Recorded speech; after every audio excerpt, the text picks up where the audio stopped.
இந்தியாவினுடைய பெண் உளவுத்துறை அதிகாரி ஒருத்தர் கிட்டத்தட்ட கடந்த 2020 24 ஆண்டு வரைக்கும் 4 வருடம் மொத்த பாக் அரசாங்கத்தை அலற வச்சிருக்கிறாங்க. ஸோ அந்த அளவுக்கு பாகிஸ்தானுக்குள்ள பல சம்பவங்களையும் பண்ணியிருக்கிறாங்க.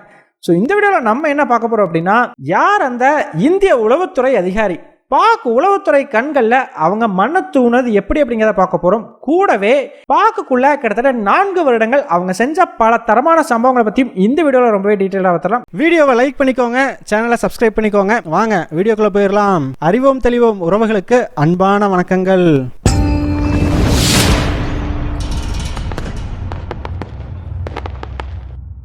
முதல் விஷயமா, கடந்த ஏப்ரல் மாதம் பாகிஸ்தான் தலைநகரான லாகூர்ல டெம்பா அப்படின்னு சொல்லக்கூடியவருடைய வீட்டுக்குள்ள 2 பேர் அதிரடியாக நுழையிறாங்க. ஸோ உள்ள நுழைஞ்சவங்க டக்குன்னு டெம்பாவை சுட்டுக்குன்னுட்டு உடனடியாக அங்கே பக்கத்திலே இருந்த பைக்கில் ஏறி தப்பிச்சும் போயிடுறாங்க. ஸோ இதை கேஸாக ரெஜிஸ்டர் பண்ண பாகிஸ்தான் போலீஸ் பார்த்தீங்கன்னா, இதை விசாரிக்க ஆரம்பிக்கும் பொழுது இந்த கொலைக்கான காரணம் அப்படிங்கிற ஒரு விஷயத்தை தானே முதல்ல பார்ப்பாங்க. அப்படி பார்க்கும் பொழுது இந்த டெம்பா அப்படிங்கிற நபருக்கு பெருசாக யார் கூடயுமே பகைமை கிடையாது. ஸோ அவர் இப்படி தேடி கொள்கிற அளவுக்கு பாகிஸ்தானுக்குள்ளே அவருக்கு பகையாளிகள் இல்லை அப்படிங்கிறது தெரிய வருது. சரி, அப்படி எதுக்காக இவரை கொன்னாங்க அப்படின்னு சொல்லிட்டு இன்னும் நல்லா பார்க்கும் பொழுது தான் ஒரு விஷயத்த பாகிஸ்தான் போலீஸ் நோட் பண்ணுறாங்க. அதாவது இந்த டெம்பா அப்படிங்கிற நபர் பார்த்தீங்கன்னா, பாகிஸ்தானில் கடந்த 13 வருடங்களுக்கு முன்னாடி ஒரு கேஸில் கைது செய்யப்பட்டு ஆயுள் தண்டனை விதிக்கப்பட்டிருக்கு. அப்படி ஸோ அந்த ஆயுள் தண்டனைக்கு இவரை ஒரு ஜெயிலில் போட்டிருக்கிறாங்க. அதே ஜெயிலில் இந்தியாவினுடைய உளவுத்துறை அதிகாரி ஒருத்தரையும் கைது பண்ணி பாகிஸ்தான் அரசாங்கம் அதே ஜெயிலில் வச்சிருந்துருக்கிறாங்க. ஸோ இந்திய உளவுத்துறை அதிகாரிக்கும் அதே ஆயுள் தண்டனை தான். ஸோ 2 பேரும் ஒரே ஜெயிலில் இருந்ததாக சொல்லப்படுது. ஸோ இந்த நிலைமையில தான் திடீர்னு ஒரு நாள் இந்த டெம்பாங்கிற நபருக்கும் இந்திய உளவுத்துறை அதிகாரிக்கும் இடையில சண்டை அப்படிங்கிறது ஏற்பட்டிருக்குது. இந்த சண்டையில டெம்பா அந்த இந்திய உளவுத்துறை அதிகாரியை கொன்னுட்டதா அந்த ஒரு போலீஸ் ரெக்கார்ட்ல ரெஜிஸ்டரும் ஆயிருக்குது. ஆனால் இப்படி ஆல்ரெடி ஆயுள் தண்டனை விதிக்கப்பட்ட ஒரு நபர் ஜெயிலில் மற்றொரு கொலையை பண்ணுறாரு அப்படிங்கும் பொழுது அவருக்கு இன்னுமே தண்டனை கடுமையாகத்தானே மாறும். ஆனால் அதுக்கு பதிலாக என்ன இருக்குதுன்னு பார்த்தீங்கன்னா, இந்த டெம்பாங்கிற நபரை பாகிஸ்தானுடைய நீதிமன்றம் அடுத்த சில மாதங்கள்லேயே வெளியே விட்டுருக்குறாங்க. இவர் மேலே போட்ட வழக்குகள் எல்லாத்தையுமே கேன்சல் பண்ணிட்டு கம்ப்ளீட்டாக ஆயுள் தண்டனை கொடுக்கப்பட்ட ஒரு நபரை ஃப்ரீயாக வெளியே போகிறதுக்கு அனுமதிச்சிருக்கிறாங்க. சிம்பிளாக சொல்லணும்னா இங்கே என்ன நடந்திருக்குதுன்னு பார்த்தீங்கன்னா, இந்திய உளவுத்துறை அதிகாரி பாகிஸ்தானோட ஜெயிலில் இருக்கிறதுனால அவருக்கு ஏதாச்சும் ஒரு ஆபத்து ஏற்பட்டுச்சுன்னா அது பாகிஸ்தான் அரசாங்கத்தினுடைய தலைகளில் தான் விழும். ஸோ பாகிஸ்தானை பொறுத்த வரைக்கும் இந்திய உளவுத்துறை அதிகாரியை கொலை பண்ணணும், ஆனால் அவங்க பேர் அதில் அடிபடக்கூடாது. ஸோ அதனால் அதே ஜெயிலில் இருந்த டெம்பாங்கிற இந்த நபரை வச்சு இந்திய உளவுத்துறை அதிகாரியை கொலை பண்ணிட்டு அந்த டெம்பாங்கிற நபர் மேலே அந்த ஒரு பழியை டிரான்ஸ்ஃபர் பண்ணி பாகிஸ்தான் அரசாங்கம் இந்த ஒரு விஷயத்துலேருந்து தப்பிச்சிருக்கிறாங்க. ஸோ இந்த ஒரு விஷயத்தில் பாக் அரசாங்கத்துக்கு ஹெல்ப் பண்ணதுக்காக இந்த டெம்பாங்கிற நபருக்கும் ஆயுள் தண்டனை கொடுக்கப்பட்டிருந்த நிலைமையில் அவரை கம்ப்ளீட்டாகவே அந்த கேஸில் இருந்தெல்லாம் விடுதலை பண்ணி வெளியவே போக அனுமதிச்சிருக்கிறாங்க. இதுதான் நடந்திருக்குது. ஸோ இந்த சம்பவம் நடந்து கிட்டத்தட்ட 13 வருஷம் கழிச்சு டெம்பாங்கிற நபரை தேடி போய் பழிவாங்கி இருக்குது இந்தியாவினுடைய உளவுத்துறை. இந்த ஒரு குற்றச்சாட்டை பாகிஸ்தான் என்னதான் இந்திய அரசாங்கத்து மேலே வச்சாலுமே கூட இதை நிரூபிக்கிறதுக்கு பாக்கு கிட்ட தகுந்த ஆதாரங்கள் அப்படிங்கிறதே இல்லைங்க. ஸோ ஆக்சுவலாக கனடாவுக்கும் இந்தியாவுக்கும் இடையில ஹர்தீப் சிங் நிஜார் கொலை வழக்கில் இருந்தே பல பிரச்சனைகள் ஓடுச்சு இல்லையா, கடந்த 2023 இறுதி கட்டத்தில். அப்பயே இந்தியா இந்த மாதிரி டார்கெட்டட் கில்லிங்ஸ் எல்லாம் நிறுத்திடும் அப்படின்னு சொல்லி தான் பலரும் எதிர்பார்த்தாங்க. ஈவன் நம்ம கூட வீடியோஸில் சொல்லியிருந்தோம் நிறுத்த போகிறாங்க அப்படின்னு சொல்லி. ஆனால் ஏப்ரல் மாதமும் இதே மாதிரி ஒரு சம்பவம் நடந்தது. பாகிஸ்தானை பெரிய அளவுக்கு அதிர்ச்சி அடைய வச்சுது அப்படின்னே சொல்லலாம். ஸோ என்னதான் பாகிஸ்தானில் கடந்த 2020 ஆண்டிலிருந்து இதுவரைக்கும் 20க்கும் மேற்பட்டோர் இந்த மாதிரி கொலை செய்யப்பட்டிருந்தாலுமே கூட எந்த ஒரு கொலையிலையுமே பாகிஸ்தானுக்கு ஒரு துளி ஆதாரம் அப்படிங்கிறது கூட இல்லைங்க. ஆக்சுவலாக பாகிஸ்தானுக்கு பார்த்தீங்கன்னா இது ஒரு மிகப்பெரிய பயமாகவே இப்போ மாறி இருக்குது. எந்த அளவுக்கு அப்படின்னா, இந்த டெம்பா அப்படிங்கிற நபர் நம்ம பார்த்தோம் இல்லையா, அவர் கொலை செய்யப்பட்டுட்டார் அப்படின்னு சொல்லி என்னதான் பாகிஸ்தானினுடைய போலீஸ் வட்டாரங்கள் சொன்னாலுமே கூட உளவுத்துறையில் இருக்கக்கூடிய சில அஃபீஷியல்ஸ் அந்த டெம்பாங்கிற நபர் சுடப்பட்டது உண்மைதான், ஆனால் அவர் ஹாஸ்பிட்டலுக்கு கூட்டிகிட்டு காப்பாற்றிட்டோம், அவர் உயிர் பொழைச்சிக்கிட்டாரு. ஆனால் இவர் உயிர் பொழைச்ச ஒரு விஷயம் தெரிஞ்சதுன்னா மீண்டும் இந்திய உளவுத்துறை இவரை தேடி வர்றதுக்கான வாய்ப்புண்டு. அதனால் அவர் செத்ததாகவே இருக்கட்டும் அப்படிங்கிற மாதிரி நாங்கள் தான் ரெக்கார்ட்ஸ் எல்லாம் அப்படி ஃபோர்ஜரி பண்ணியிருக்கோம். ஸோ தட் ரா அவங்களோட லிஸ்ட்டில் இருக்கிற அடுத்த நபரை நோக்கி போயிடுவாங்க, இந்த டெம்பாங்கிற நபர் தப்பிச்சுக்குவார் அப்படிங்கிற மாதிரி சொன்னதாக சொல்லப்படுது.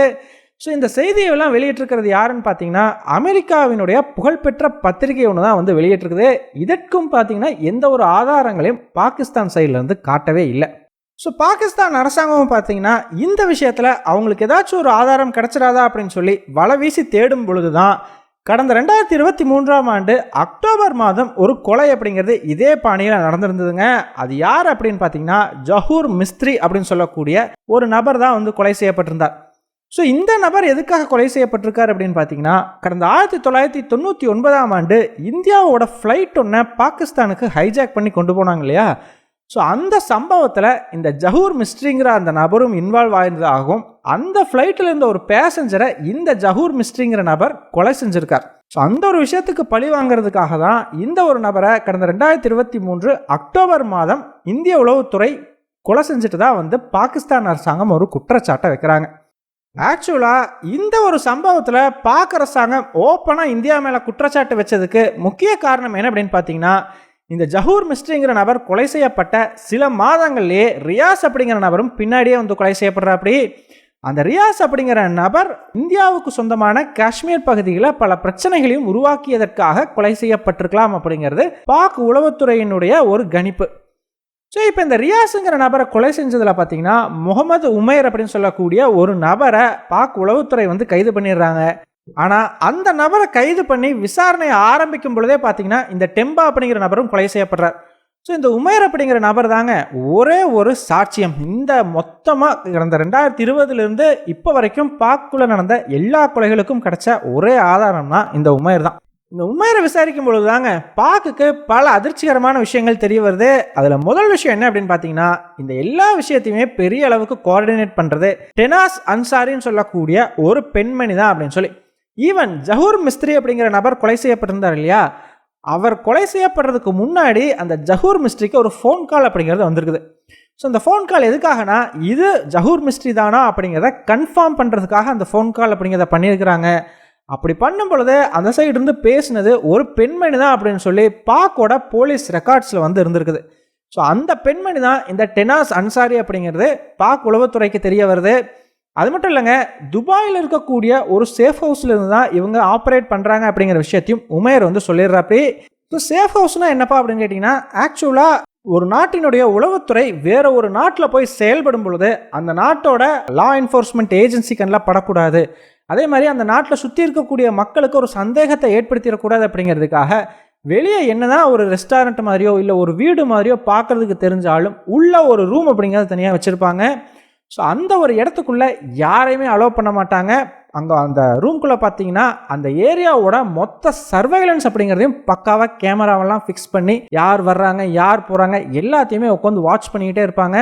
அது மட்டும் இல்லை, இவங்க கான்டாக்ட் பண்ணக்கூடிய நபர்கள், இவங்களுக்கு கிடைக்கக்கூடிய தகவல்கள், இந்த மாதிரி எல்லா விஷயத்தையுமே இந்த சேஃப் ஹவுஸ்குள்ளே மட்டும்தான் வச்சுருப்பாங்க. ஸோ இதைத்தான் வந்து நம்ம ஒரு சேஃப் ஹவுஸ் அப்படின்னு சொல்லுவோம். மோஸ்ட்லி இந்த இடத்துக்குள்ளே யாரும் வராத மாதிரி வந்து பார்த்துக்குவாங்க. வெளியிருந்து பார்க்கும் பொழுது இங்கே ஒரு சேஃப் ஹவுஸ் இருக்குது அப்படிங்கிறதே நார்மலான நபர்களால் கண்டே பிடிக்க முடியாது. ஸோ இந்த சேஃப் ஹவுஸை பற்றி நம்ம ஆல்ரெடி பார்த்துருந்தோம். ஒரு ரெஸ்டாரண்ட் மாதிரி வந்து துபாயில் செயல்பட்டுக்கிட்டு இருந்திருக்குது. ஸோ அங்கே பாக் உளவுத்துறை போகும் பொழுது அங்கே இந்த டெனாஸ் அன்சாரியும் இல்லை, அதே மாதிரி அந்த ரெஸ்டாரண்ட்டுக்கு ஓனரான ஆனந்த்குமார், யோகேஷ்குமார் இவங்க 2 பேருமே வந்து இல்லை. ஸோ அந்த இடத்துக்கு பாக் உளவுத்துறை அதிகாரிகள் வர்றதுக்கு முன்னாடியே அவங்க எஸ்கேப் ஆகிடுறாங்க. பாக் அரசாங்கத்துக்கு பார்த்தீங்கன்னா அந்த சேஃப் ஹவுஸில் எந்த ஒரு ஆதாரமுமே பெருசாக கிடைக்கல. அது மட்டும் இல்லை, அவங்க உள்ளே வர்றதுக்கு முன்னாடியே இவங்க எஸ்கேப் ஆகி போயிருக்காங்க. அப்படிங்கும் பொழுது மோஸ்ட்லி பாக்கோட உளவுத்துறை வருது அப்படிங்கிறத இந்திய உளவுத்துறை முன்னாடியே மோப்பம் பிடிச்சிருக்கலாம். ஈவன் அவங்க சர்வைலன்ஸ் பண்ணுவாங்கன்னு சொன்னோம் இல்லையா, அது மாதிரி அந்த ஏரியாவை சர்வைலன்ஸ் பண்ணிகிட்டு இருக்கும் பொழுது கூட அவங்களுக்கு இந்த மாதிரி ஏதாவது சந்தேகம் வந்து கூட எஸ்கேப் ஆகிருக்கலாம். ஆனால் போகும்போது எல்லாத்தையுமே க்ளீன் பண்ணிட்டு போயிடுறாங்க. ஆனால் அப்படி ஒரு சேஃப் ஹவுஸ் இருந்ததுக்கான சில ஆதாரங்கள் மட்டும் பாக்குக்கு கிடச்சிருது. அந்த ஒரு விஷயத்தை வச்சுக்கிட்டு தான் இந்தியா மேலே ஒரு மிகப்பெரிய குற்றச்சாட்டை வைக்கிறாங்க. இந்த மாதிரி ஆனந்த்குமார்ங்கிற நபர் மேலே தான் இந்த சேஃப் ஹவுஸ் அப்படிங்கிறதே வந்து செயல்பட்டுருக்குது. ஸோ இந்த ஆனந்த்குமார்ங்கிற நபர் இந்தியாவில் இருக்கக்கூடிய ஒரு பிஸ்னஸ்மேன். இந்த மாதிரி பல குற்றச்சாட்டுகள் வைக்கப்பட்டு அந்த ஆனந்த்குமார் பார்த்தீங்கன்னா இந்தியாவுடைய தொலைக்காட்சிகளில் தோன்றி எனக்கும் இதுக்கும் சம்மந்தமே கிடையாது, நான் ஜஸ்ட் அங்கே ஒரு ரெஸ்டாரண்ட்டை தான் ரன் பண்ணிக்கிட்டு இருந்தேன் அப்படிங்கிற மாதிரி இன்டர்வியூலாம் கூட கொடுத்துருந்தார். ஆனால் இங்கே என்ன மேட்டர் அப்படின்னு பார்த்தீங்கன்னா முக்கியமான உளவுத்துறை அதிகாரியான அந்த பெண்மணி டெனாஸ் அன்சாரி அவங்க என்ன ஆனாங்க, எங்கேருந்து வந்தாங்க, அவங்க எப்படி காணாமல் போனாங்க, எந்த தகவலுமே இல்லை. கம்ப்ளீட்டாக எல்லார் கண்ணிலையும் மண்ணை தூக்கிட்டு வந்து அவங்க எஸ்கேப் ஆயிட்டாங்க. ஈவன் இந்த டெனாஸ் அன்சாரி அப்படிங்கிறது கூட பார்த்தீங்கன்னா கண்டிப்பாக அவங்களோட உண்மையான பேராக இருக்காது அப்படிங்கிறதெல்லாம் நமக்கு சந்தேகமே தேவையில்லை. ஸோ சிம்பிளாக சொல்லணும்னா, என்னதான் பார்க்குற அரசாங்கம் இந்த மாதிரி ஒரு பெண்மணி தான் ஆப்ரேட் பண்ணியிருக்கிறாங்க, இந்த சேஃப் ஹவுஸ்லேருந்து தான் ஆப்ரேட் பண்ணாங்கன்னு சொல்லி அந்த சேஃப் ஹவுஸ் வரைக்கும் தேடி போய் கண்டுபிடிச்சிருந்தாலுமே கூட அவங்களுக்கு வலிமையான ஆதாரம் அப்படிங்கிறது எதுவுமே கிடைக்கல. சும்மா அறகுறையாக ஆதாரமே அதை வந்து சொல்ல முடியாது. அந்த மாதிரி ஏதோ சில விஷயங்களை பொறுக்கி எடுத்து வச்சுக்கிட்டு தான் இந்தியா மேலே குற்றச்சாட்டுகளை சுமத்த ஆரம்பிக்கிறாங்க. ஆனால் ஆதாரம் இல்லாமல் எதுவுமே செல்லுபடி ஆகாது இல்லையா? ஸோ ஆட்டோமேட்டிக்காக இந்திய அரசாங்கமும் சும்மா வந்து எங்கள் மேலே ஆதாரம் இல்லாமல் குற்றச்சாட்டு வைக்காதீங்க, ஏதாச்சும் ஆதாரத்தை எடுத்துகிட்டு வாங்க அப்படின்னு சொல்லி இந்த ஒரு விஷயத்தை கம்ப்ளீட்டாக மறுத்துடுறாங்க. ஸோ பார்க்க பார்த்தீங்கன்னா அதுலேருந்தே வந்து வேறு ஆப்ஷன் அப்படிங்கிறது இல்லை. ஸோ அதனால தான் அவங்களுக்கு கிடைச்ச சின்ன சின்ன ஆதாரங்களை அமெரிக்காட்ட கொடுக்கறது, இந்த மாதிரி செய்தி ஊடகங்களுக்கு தெரிஞ்சே கசி விடுறது, இந்த மாதிரி வேலைகளையும் பண்ணிக்கிட்டு இருக்கிறாங்க. பாக் அரசாங்கம் ரொம்பவே அலறி போயிருக்கிறாங்க அப்படிங்கிறதுல சந்தேகமே தேவையில்லை. காரணம், அவர்களோட வார்த்தைகள்லேயே சொல்லணும் அப்படின்னா, இஸ்ரேலினுடைய உளவுத்துறையான மொசாட் எப்படி செயல்படுமோ அதே மாதிரி இப்போ இந்திய உளவுத்துறையும் செயல்பட ஆரம்பிச்சிருக்குது. இது பாக்குக்கு மிகப்பெரிய ஆபத்து அப்படின்னு சொல்லி அவங்களே வந்து மென்ஷன் பண்ணியிருக்கிறாங்க. ஸோ இந்த எந்த ஒரு கொலைகள்லையுமே ஆதாரமே கிடைக்காததுனால என்னதான் பாக் அரசாங்கம் தொடர்ந்து குற்றச்சாட்டுகளை சுமத்தினாலும் இது எல்லாமே ஆதாரமற்ற கதைகளாக தான் இருக்கும் அப்படிங்கிறதுலையும் சந்தேகமே தேவையில்லை. ஸோ ஃபைனலாக நீங்கள் என்ன நினைக்கிறீங்க? பாக் அரசாங்கத்தினுடைய இந்த ஆதாரமற்ற குற்றச்சாட்டுகள் கட்டுக்கதையா இல்லை ஒருவேளை உண்மையாக இருக்குமா? உங்களுடைய கருத்துக்கள் என்ன அப்படிங்கிறத மறக்காமல் கமெண்ட்ஸில் சொல்லுங்கள். நன்றி.